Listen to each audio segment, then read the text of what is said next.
இன்று முதல் நான் உன்னை ஆசீர்வதித்திடுவேன். நன்மைகளால் உன் வாழ்வை நானே நிறைத்திடுவேன். இன்றைய நாள் உங்கள் அனைவருக்கும் ஆசிரின் நாளாக அமைய உங்களுக்காக ஜெபித்து நிற்கும் நான் உங்கள் அன்பின் அருட்தந்தை ரமேஷ் கிறிஸ்டி. இன்று முதல் நான் உன்னை ஆசீர்வதித்திடுவேன். நன்மைகளால் உன் வாழ்வை நானே நிறைத்திடுவேன். ஆண்டவரது இல்லத்தில் நடப்பட்டிருக்கும் பொழுது வாழ்நாள் எல்லாம் செழிப்புற்று இருப்பீர்கள். தந்தை, மகன், தூய ஆவியாரின் பெயராலே ஆமென். நம் ஆண்டவராகிய இயேசு கிறிஸ்துவின் அருளும் கடவுளின் அன்பும் தூய ஆவியாரின் நட்புறவும் உங்கள் அனைவரோடும் இருப்பதாக, ஆன்மாவோடும் இருப்பதாக. பலியிலே கலந்து கொள்ள தடையாக இருக்கும் மீறுதல்கள், பலவீனங்களுக்காக மனம் வருந்துவோம், மன்னிப்பு வேண்டி மன்றாடுவோம்.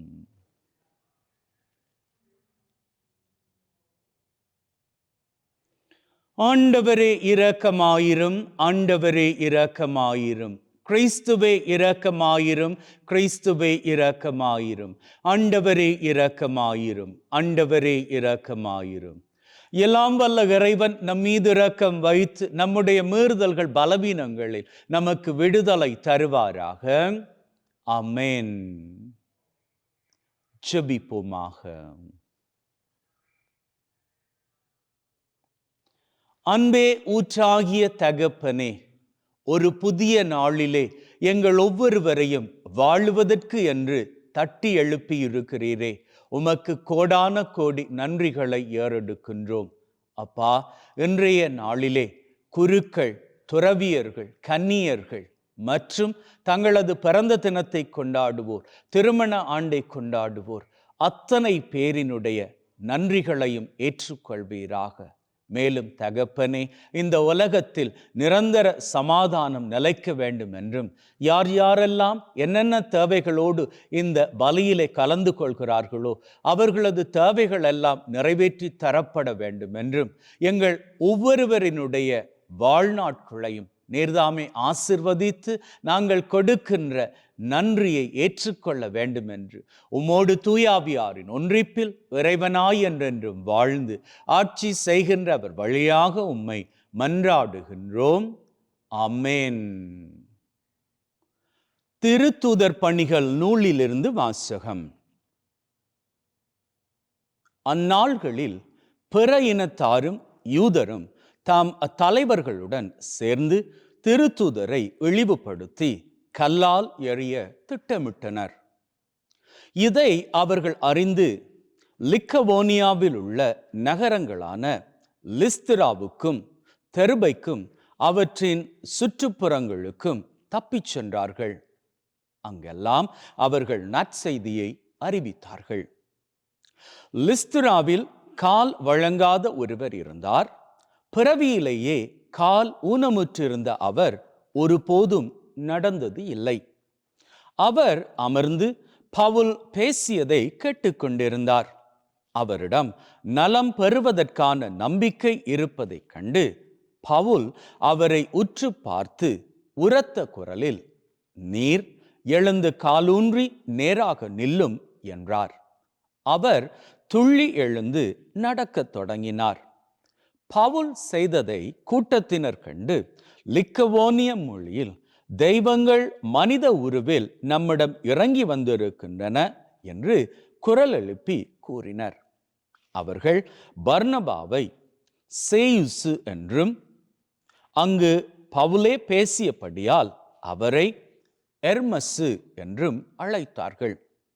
நகருக்கு எதிரிலுள்ள சேயுசு கோவில் அர்ச்சகர்களையும் பூமாலைகளையும் கோவில் வாயிலுக்கு கொண்டு வந்து கூட்டத்தினருடன் சேர்ந்து பலியிட விரும்பினர்.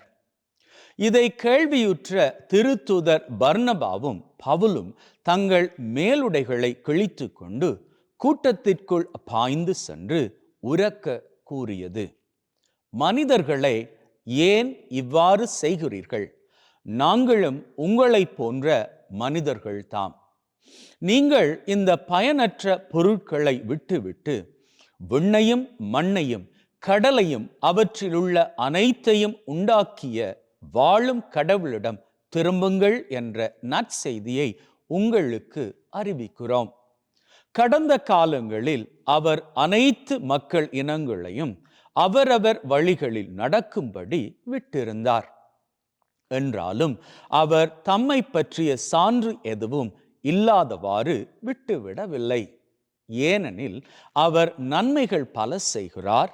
வானிலிருந்து உங்களுக்கு மழையை கொடுக்கிறார். வளமிக்க பருவ காலங்களை தருகிறார். நிறைவாக உணவளித்து உள்ளங்களை மகிழ்ச்சி பொங்க செய்கிறார். இவற்றை அவர்கள் சொன்ன பின்பு கூட்டத்தினர் தங்களுக்கு பலியிடுவதை ஒருவாறு தடுக்க முடிந்தது. இது ஆண்டவர் வழங்கும் அருள்வாக்கு. இறைவனுக்கு நன்றி.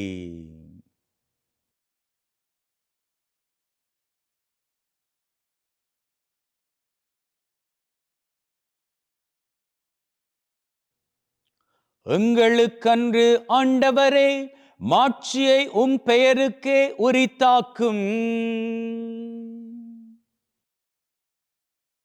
எங்களுக்கன்று ஆண்டவரே, எங்களுக்கன்று மாட்சியையும் பெயருக்கே உரித்தாக்கும். உம் பேரன்பையும் உண்மையையும் முன்னிட்டு அதை உமக்கே உரியதாக்கும். அவர்களுடைய கடவுள் எங்கே என பிற இனத்தார் வினவுவது ஏன்? எங்களுக்கன்று ஆண்டவரே, மாட்சியை உம் பெயருக்கே உரித்தாக்கும். நம் கடவுளோ விண்ணுலகில் உள்ளார். தம் திருவுளப்படி அனைத்தையும் செய்கின்றார். அவர்களுடைய தெய்வ சிலைகள் வெறும் வெள்ளியும் பொன்னுமே, வெறும் மனித கைவேலையே. எங்களுக்கன்று ஆண்டவரே, மாட்சியையும் பெயருக்கே உரித்தாக்கும்.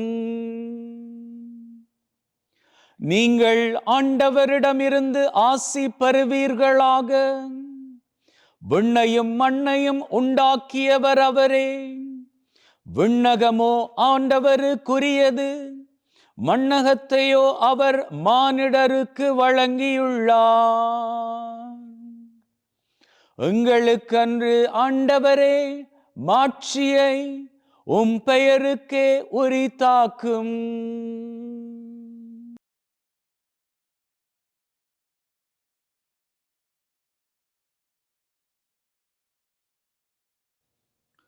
அல்லேலூயா, அல்லேலூயா.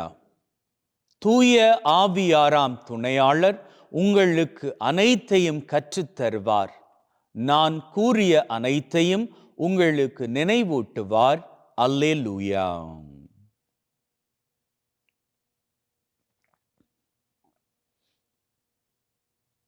ஆண்டவர் உங்களோடு இருப்பாராக, ஆன்மாவோடும் இருப்பாராக.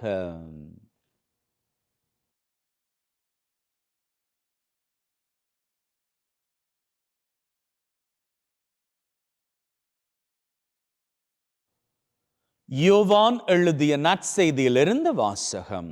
ஆண்டவரே, மாட்சி உமக்கே. அக்காலத்தில் இயேசு தம் சீடரை நோக்கி கூறியது, என் கட்டளைகளை ஏற்று கடைப்பிடிப்பவர் என் மீது அன்பு கொண்டுள்ளார். என் மீது அன்பு கொள்பவர் மீது தந்தையும் அன்பு கொள்வார். நானும் அவர் மீது அன்பு கொண்டு அவருக்கு என்னை வெளிப்படுத்துவேன். யூதா ஸ்காரியோத்து யூதாசு அல்ல, மற்றவர் அவரிடம், ஆண்டவரே, நீர் உம்மை உலகிற்கு வெளிப்படுத்தாமல் எங்களுக்கு வெளிப்படுத்த போவதாக சொல்லுகிறீரே, ஏன் என்று கேட்டார். அதற்கு இயேசு பின்வருமாறு கூறினார், என் மீது அன்பு கொண்டுள்ளவர் நான் சொல்வதை கடைப்பிடிப்பார். என் தந்தையும் அவர் மீது அன்பு கொள்வார். நாங்கள் அவரிடம் வந்து அவருடன் குடிகொள்வோம். என் மீது அன்பு கொண்டிராதவர் நான் சொல்வதை கடைப்பிடிப்பதில்லை. நீங்கள் கேட்கும் வார்த்தைகள் என்னுடையவை அல்ல, அவை என்னை அனுப்பிய தந்தையுடையவை. உங்களோடு இருக்கும்போதே இவற்றையெல்லாம் உங்களிடம் சொல்லிவிட்டேன். என் பெயரால் தந்தை அனுப்ப போகிற தூய ஆவியாராம் துணையாளர் உங்களுக்கு அனைத்தையும் கற்றுத்தருவார். நான் கூறிய அனைத்தையும் உங்களுக்கு நினைவூட்டுவார். இது கிறிஸ்து வழங்கும் நற்செய்தி. கிறிஸ்துவே உமக்கு புகழ்.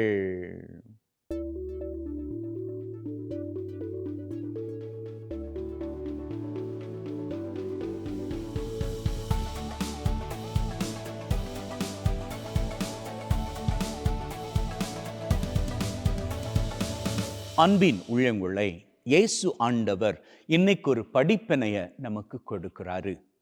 என்னுடைய கட்டளைகளை நீங்க கடைப்பிடிப்பீங்களாக இருந்தா என்ன அன்பு செய்யறீங்க அப்படின்னு அர்த்தமாகும். இயேசு ஆண்டவர் நமக்கு கொடுத்திருக்கக்கூடிய கட்டளைகள் என்ன? 2 கட்டளைகள் தான். ஒன்று கடவுளை நேசிப்பது, மற்றையது நம்மை சுற்றி இருக்கிறார்களே அவர்களில் அந்த அன்பை பிரதிபலிப்பது. கடவுளை நேசிப்பது ரொம்ப இலகுங்க. ஏன்னா நாம என்ன தப்பு பண்ணாலும் கடவுள்கிட்ட ஓடி போய் மன்னிப்பு கேட்டோம் அப்படின்னு சொன்னா அவர் பழி தீர்க்க மாட்டாரு. நாம பண்ணிய தப்புக்காக நம்ம தண்டிக்க மாட்டாரு. நேரம் பார்த்து கால்வாரி விட மாட்டாரு.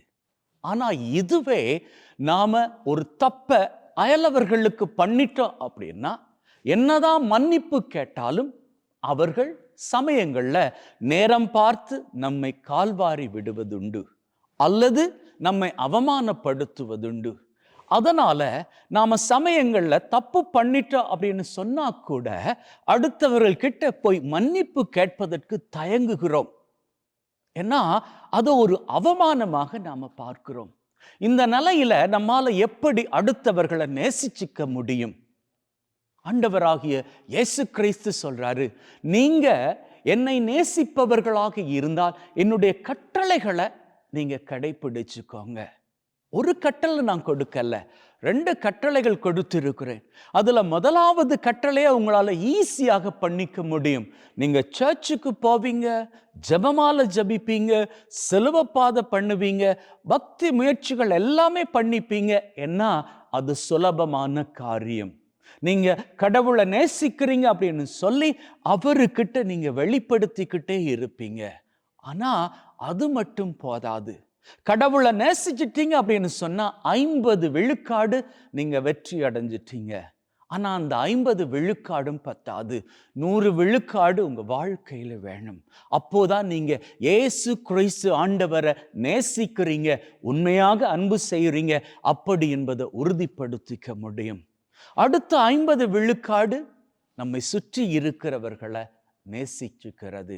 அது நம்முடைய குடும்பத்தினராக இருக்கலாம், கணவனாக, மனைவியாக, பெற்றோராக, பிள்ளைகளாக, அப்பா அம்மா, உறவுகளாக, நம்முடைய வீட்டை சுற்றி இருக்கக்கூடிய அயலவர்கள், இன்னும் எத்தனையோ பேர். இவர்களெல்லாம் நாம நேசிக்கணும். சமயங்கள்ல நம்மால அவர்களை நேசிக்க முடியாது போனாலும் அவர்களை நாம வெறுத்துக்க கூடாது. ஆண்டவர் சொல்லுகிறார், என்னை நீங்க நேசிக்கிறவர்களாக இருந்தால் அந்த நேசத்தை அடுத்தவர்களில் பிரதிபலித்துக் கொள்ளுங்கள். அவங்க உங்களை நேசிக்கிறாங்களோ இல்லையோ அது காரியம் இல்லை.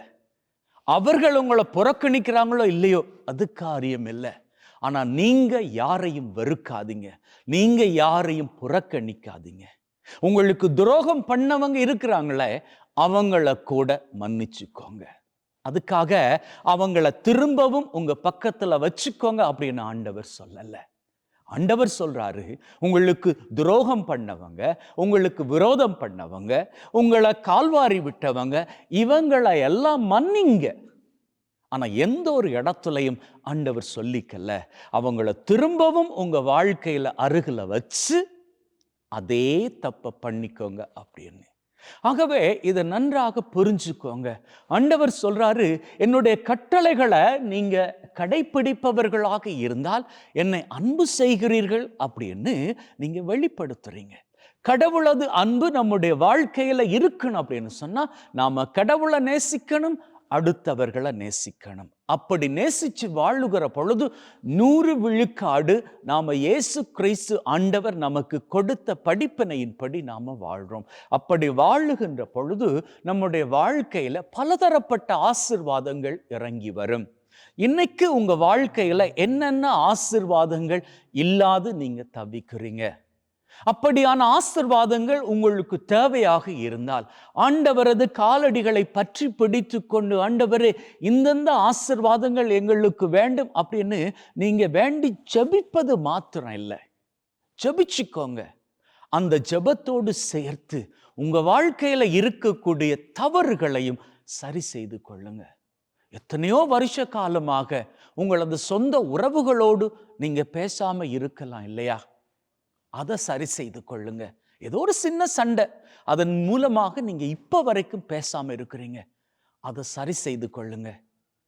உங்களை கால்வாரி விட்டவங்க, அவங்க கூட நீங்க பேசுறது இல்லை, கரெக்டான், ஆனா மன்னிக்கலாம் இல்லையா? மனசால இன்னமும் அந்த குரோத எண்ணத்தோடு நாம இருக்கணும் அப்படின்னு சொல்லி கிடையாது இல்லையா? மன்னிச்சிருங்க. எதற்காக? அவர்கள் மன்னிப்பு பெற தகுதியானவர்கள் என்பதற்காக அல்ல, உங்க வாழ்க்கையில ஆண்டவரது ஆசீர் இறங்கி வருவதற்கு அது தடையாக இருக்கக்கூடாது என்பதற்காக. இப்படி உங்களது வாழ்க்கையை சரி செய்து பாருங்கள். அப்போ இயேசு ஆண்டவர் பிரியப்பட்ட வாழ்க்கையை நீங்கள் வாழ்வீர்கள். அப்படி வாழுகிற தருணத்தில் நீங்க என்னென்ன காரியங்கள் இதுவரை கைகூடி வராமல் வாழ்க்கையில் ஏங்கிக்கிட்டு இருக்கிறீங்களோ அந்தந்த காரியங்கள் எல்லாம் வாழ்க்கையில் கைகூடி வர வாழ்விலே மகிழ்வின் சிகரங்களை உயரங்களாக தொட்டுக் கொள்வீர்கள். ஆமென்.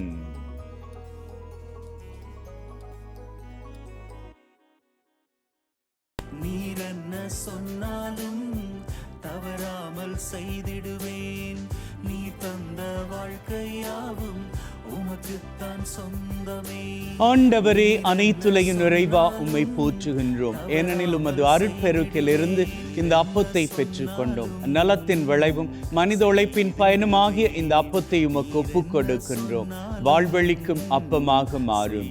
இறைவன் என்றென்றும் வாழ்த்து பெறுவாராக. சொல்லி சொல்லாதே. ஆண்டவரே, அனைத்துலகின் நிறைவா உம்மை போற்றுகின்றோம். ஏனெனில் உமது அருட்பெருக்கிலிருந்து இந்த ரசத்தை பெற்றுக் கொண்டோம்.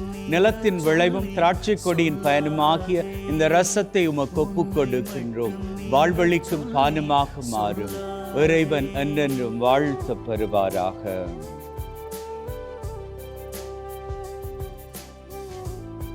Wash away from our iniquities, cleanse me from all my sins.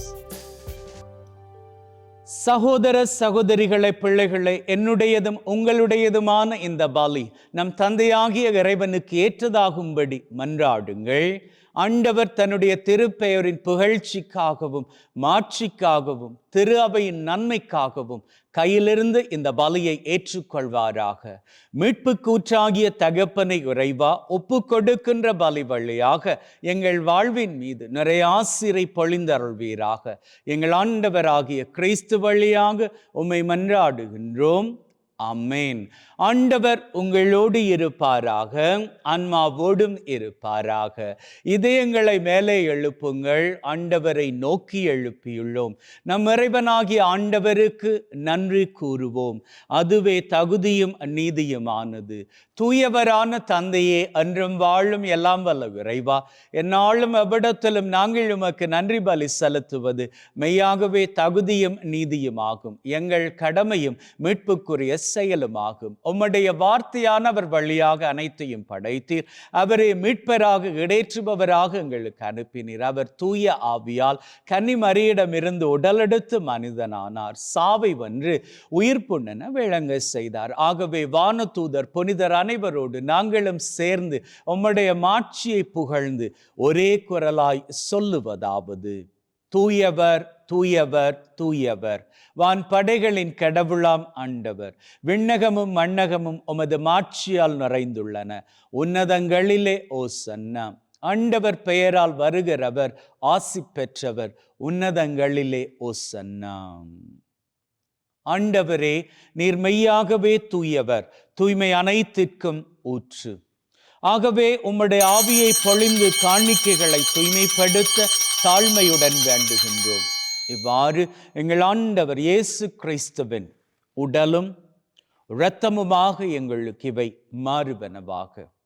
அவர் பாடுபட உளம் கனிந்து தம்மை கையளித்த போது அப்பத்தை எடுத்து நன்றி செலுத்தி அதை பிட்டு தம் சீடருக்கு கொடுத்து அவர் சொன்னதாவது: எல்லாரும் இதிலிருந்து பெற்று உண்ணுங்கள், ஏனெனில் இது உங்களுக்காக கையளிக்கப்படும் என் உடல்.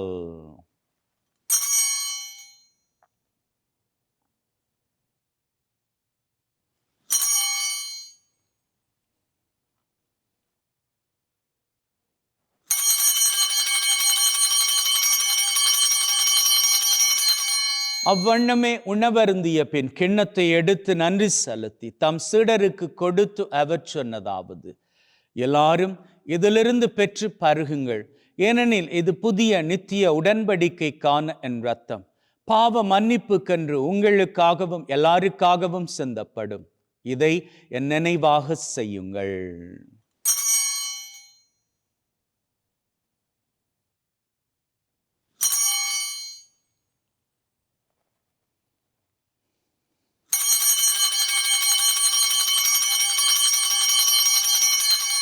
நம்பிக்கையின் மறைபொருள். ஆண்டவரே, நீர் வரும் வரை உமது இறப்பை அறிக்கை செய்கின்றோம், உமது உயிர்ப்பையும் எடுத்துரைக்கின்றோம். ஆகவே ஆண்டவரே, நாங்கள் கிறிஸ்துவின் இறப்பை உயிர்ப்பை நினைவு கூர்ந்து வாழ்வு தரும் அப்பத்தை மீட்பளிக்கும் கிண்ணத்தை உமக்கு ஒப்பு கொடுக்கின்றோம். உம் திரும்ப நின்று உமக்கு ஊழியம் புரிய தகுந்தவர்கள் என எங்களை ஏற்றுக்கொண்டீர். எனவே உமக்கு நன்றி செலுத்துகின்றோம். மேலும் கிறிஸ்துவின் உடலிலும் இரத்தத்திலும் பங்கு கொள்ளும் எங்களை தூய ஆவி ஒன்று சேர்க்க வேண்டுமென தாழ்மையுடன் வேண்டுகின்றோம்.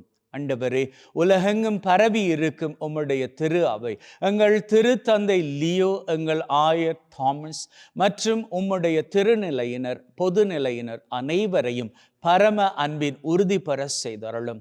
உயிர்த்தெழும் எதிர்நோக்குடன் இறந்து போன எங்கள் சகோதர சகோதரிகளை, இறந்தோர் அனைவரை ஒளிர்மிக்கும் திருமுன் ஏற்றுக்கொள்ளும். எங்கள் அனைவர் மீதும் இரக்கமாயிரும்.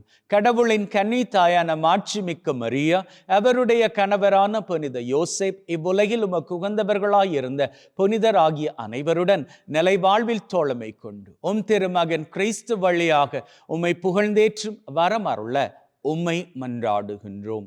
உள்ளங்களே, தெய்வீக பிரசன்னம் இங்கே. நம்முடைய உள்ளத்து விருப்பங்களை, தேவைகளை ஆழமான நம்பிக்கையோடு இப்பொழுது வேண்டி நிற்போம். அந்த வகையில் முதலில் இன்றைய நாளுக்கான தேவை.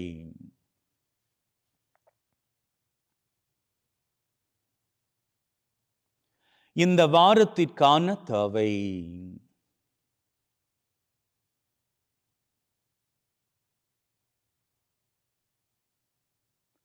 இந்த மாதத்திற்கான தேவை.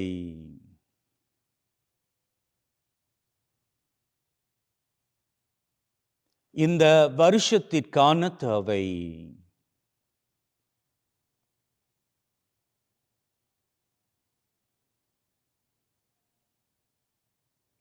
உள்ளத்தின் ஆழத்தில் இருக்கக்கூடிய 3 விசேட தேவைகள்.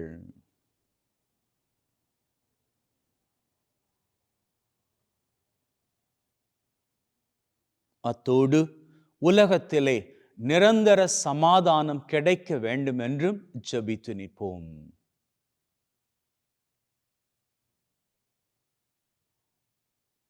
நாம் கேட்டுக்கொண்ட இந்த 8 தேவைகளையும் தெய்வம் கேட்ட மாத்திரத்திலேயே நிறைவேற்றி கொடுத்து விட்டார் என்கின்ற உள்ளத்து வைராக்கியத்துடன் வாருங்கள் அவர் புகழை வணக்கமாக ஏறெடுப்போம். இவர் வழியாக இவரோடு இவரில் எல்லாம் வல்ல இறைவனாகிய தந்தையே, தூய ஆவியின் ஒன்றிப்பில் எல்லா புகழும் மாட்சியும் என்றென்றும் உமக்கு உரியதே. ஆமென். ஆமென். ஆமென்.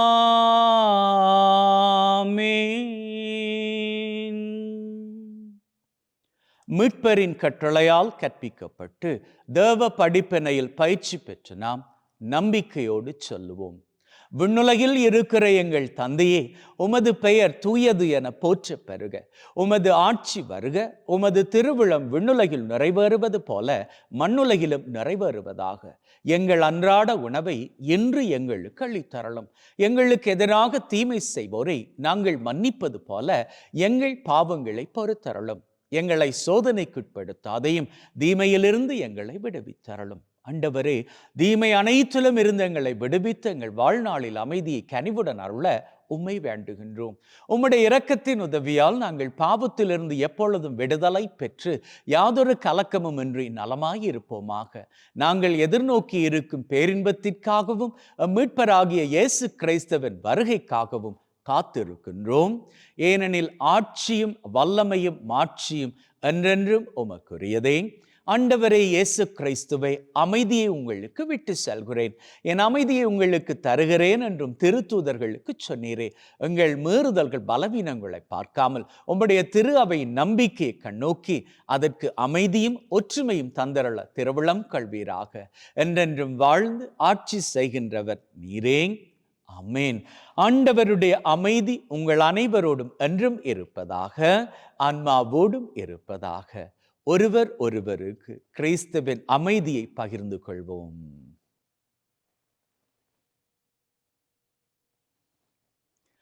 உலகின் பாவங்களை போக்கும் இறைவனின் செம்மறியே, எங்கள் மேல் இரக்கமாயிரும்.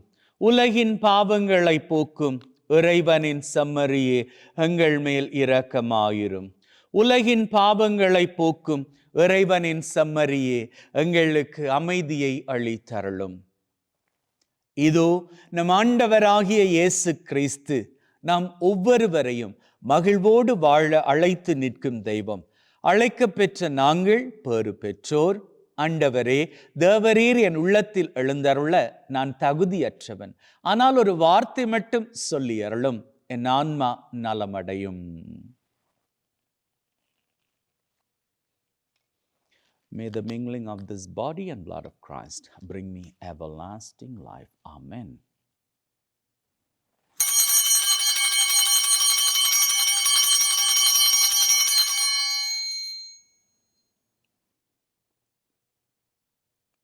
இயேசுவே, உம்மை என் இருதயத்தில் பெற்றதற்காக நன்றி. என்னுள் வாசமாயிருந்து என்னை வழிநடத்தும். என் சிந்தனை, வார்த்தை, செயல் அனைத்தும் உமக்கு பிரியமானவையாக இருக்க அருள் தாரும். என்னை உம்மை விட்டு பிரியாதபடி காத்தருளும். ஆமென். ஜெபிப்போமாக. அன்பே ஊற்றாகிய தகப்பனே, இந்த பலி மூலமாக எங்களது 8 தேவைகளை உம் பாதம் சமர்ப்பித்தோம். கேட்ட மாத்திரத்திலேயே நாங்கள் பெற்றுக்கொண்டு விட்டோம் என்கின்ற உறுதியான நம்பிக்கையோடு எங்களது அன்றாட காரியங்களுக்கு திரும்புகின்றோம். அப்பா, உம்முடைய செட்டையின் மறைவில் எங்கள் அத்தனை பேரையும் வைத்து பத்திரப்படுத்தி பாதுகாப்பீராக. மேலும் தகப்பனே, எங்கள் ஒவ்வொருவரையும் ஆபத்துக்கள், விபத்துக்கள், தீமைகள், துன்பங்கள், அவமானங்கள், அவதூறுகள், துப்பாக்கிச் சூடுகள், குண்டுவெடிப்புகள், உடல் உள நோய் நொடிகள், வைரஸ் கிருமிகளின் தொற்றுக்கள், பிசாசின் பொல்லாத கட்டுக்கள், போதை பழக்கத்தின் அடிமை தலைகள் சகலவற்றிலிருந்தும் நீர்தாமே தப்புவித்து காத்தருள வேண்டும் என்று எங்கள் ஆண்டவராகிய கிறிஸ்து வழியாக உம்மை மன்றாடுகின்றோம். ஆமென். ஆண்டவர் உங்களோடு இருப்பாராக, ஆன்மாவோடும் இருப்பாராக. எல்லாம் வல்ல இறைவன் தந்தை, மகன், தூய ஆவி உங்கள் அனைவரையும் ஆசீர்வதிப்பாராக. சென்று வாழுங்கள். திருபலி நிறைவேறிற்று. இறைவனுக்கு நன்றி. அன்பின் உள்ளங்களே, ஆண்டவர் பிரியப்படுவதன் படி என்றும் எப்பொழுதும் மகிழ்ந்திருங்கள். இன்று மாத்திரமல்ல, எல்லா நாட்களும் மகிழ்ந்திருங்கள். May God bless you and see you all tomorrow.